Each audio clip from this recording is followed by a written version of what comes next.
They say that breaking up is hard to do. Well, obviously they didn't have a drop player button. Welcome to Keepers.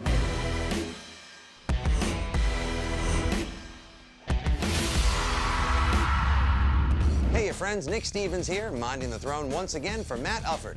This is our weekly extravaganza of top-shelf fantasy football advice that you can't live without. Well, you could, but your life would then be like that of those people in the future of the Terminator. Remember the ones who just sat watching a burning TV and crying?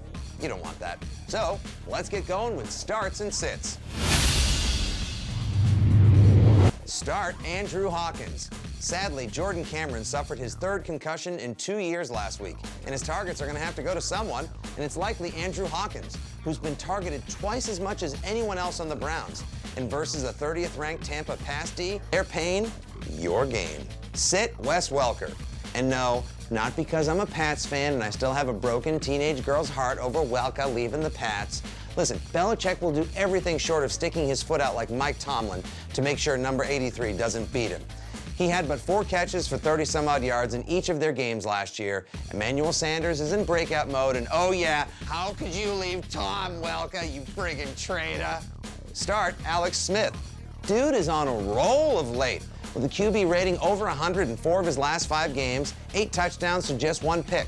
Okay, now a lot of guys with those numbers are better. But wait, here's the kicker. He's home against the Jets in Week 9.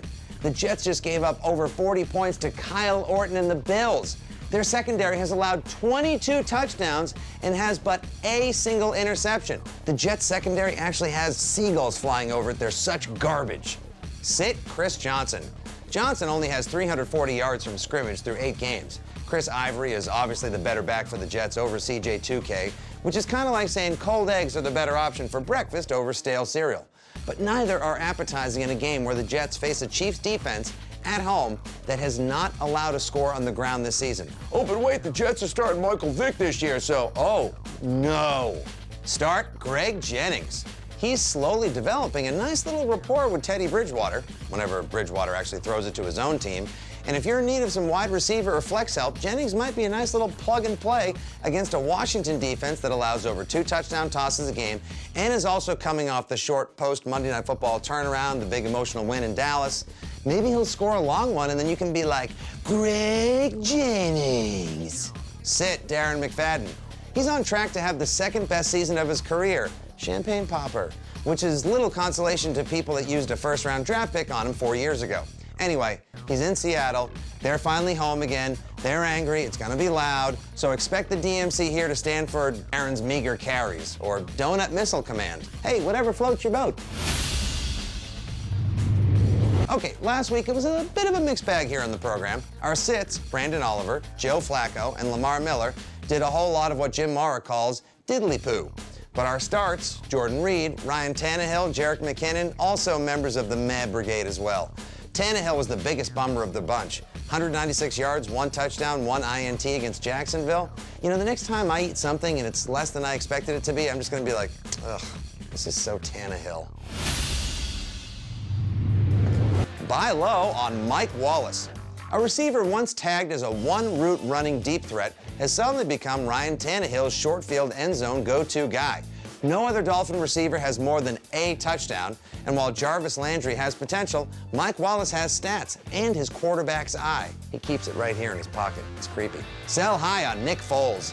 Memo to all of us who thought 2013 Nick Foles would return in 2014 and carry us to fantasy glory. Nope. No, it's not going to happen. Foles already has 4.5 times as many picks as 2013, with multiple INTs in 3 of his last 4 games. The yards will be there as he's still helming Chip Kelly's innovative aggressive attack, so sell high on reputation if possible. Buy low on Doug Baldwin. You'd have to be crazy, like actual Baldwin brother crazy, to not see the value in acquiring Seattle's de facto #1 receiver. He's the best option for Dangerous Wilson, who just likes the open receiver, doesn't care about names. Oh, and he especially does not like ones that complain and start fights. Those guys get traded to the Jets. LOL. Sell high on Mark Ingram. He's coming off his best game since winning the Heisman. So now might actually be a good time to deal him to someone desperate for a feature back and get yourself some back-end depth or dependability, as Ingram is sure to sneeze and hurt his back or slam a door on his finger and miss 4 weeks, maybe make a wrong phone call and he's like, ow, it all hurts. he's pretty injury-prone. Hire Stevie Johnson and fire Cecil Shorts. In limited playing time, Stevie Johnson has been pretty productive this year, leading the league in yards per route run amongst receivers targeted at least 30 times. I'll bet you we see him on the field more often from week 9 on. And if not, maybe Johnson will tweet at God again, asking him why he'd do him like that. As for Shorts, he plays with a rookie QB in Jacksonville, and outside of one game in Tennessee, he's caught just 13 balls for 113 yards and 1 touchdown. In my best, worst James Spader, that's trash. Hire Kyle Orton and fire Andy Dalton. Orton has played pretty well in all his starts, culminating with that 4-touchdown massacre of the Jets in the Meadowlands last Sunday. He's certainly a more intriguing and possibly reliable fantasy play than old Ginger Biscuit himself, Andy Dalton, who looks like a kid who lost his mom at the mall when A.J. Green isn't on the field.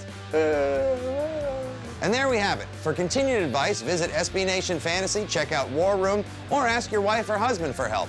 They probably have as much insight into the arbitrary infuriation festival that is fantasy football as we do.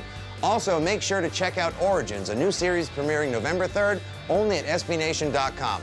Set your lineups. Good luck, everyone. We'll see you next week.